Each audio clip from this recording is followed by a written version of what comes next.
Hi, I'm Mark Dunn, your Merchant Services Trainer. We all know the difference between a restaurant and a hardware store, but what about the difference between a website that sells bicycles online and another website that sells bicycle tours online? With a website that sells bicycle tours, the process is different. You see, bicycle tours are a form of what is called forward commitment.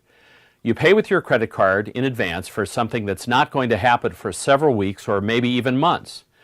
So it's really important to thoroughly understand what the product or service is that's being sold and how it is being sold.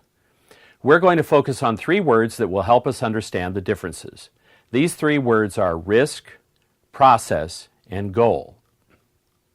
So let's talk about risk. As you probably know from your banking experience, there are different types of risk. First is the chargeback risk. Chargebacks result from three major causes. First, the goods or services are not as described, so the cardholder is dissatisfied.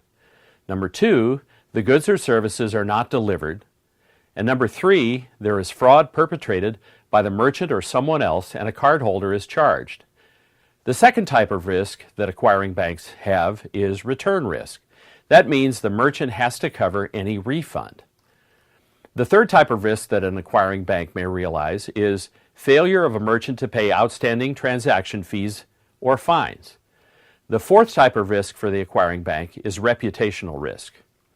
Because of all these types of risk, every acquiring bank determines the type of merchant they are dealing with and assigns them to a merchant category code, or MCC.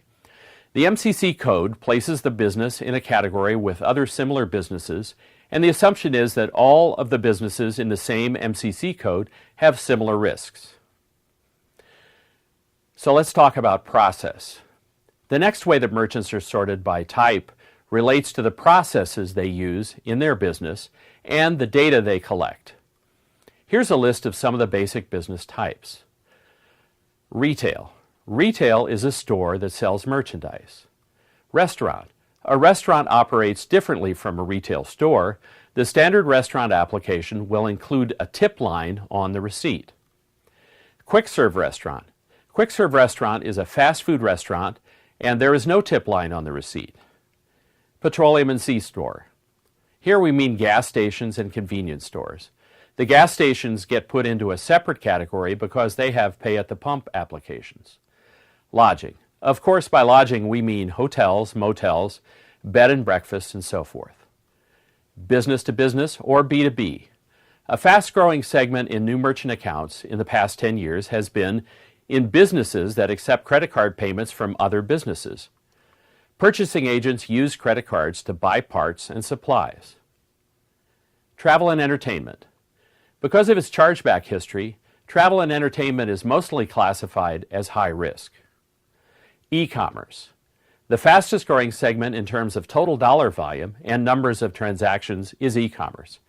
E-commerce is now more than 8% of all purchases from retailers. So let's talk about the word goal. Why do we take the time to talk about risk and types of businesses? Well, we're working to guide the business owner to the goal of getting the right processing for their type of business. Your job is to understand what type of business your customer is running, determine what they're selling and how they're selling it. Like, for example, do they sell just online or do they sell out of a store? And capture this information so that you can submit a good quality referral to Granite Payments. Plus, you'll probably get a few questions from your customer about how payments processing will work. So you need to be able to answer a few basic questions about their type of payment application. In this way, you can guide your customer to a payment solution that's right for them. You get the information, pass it along to Granite Payments, and Granite Payments does the rest. Thank you for your time today. I'm Mark Dunn.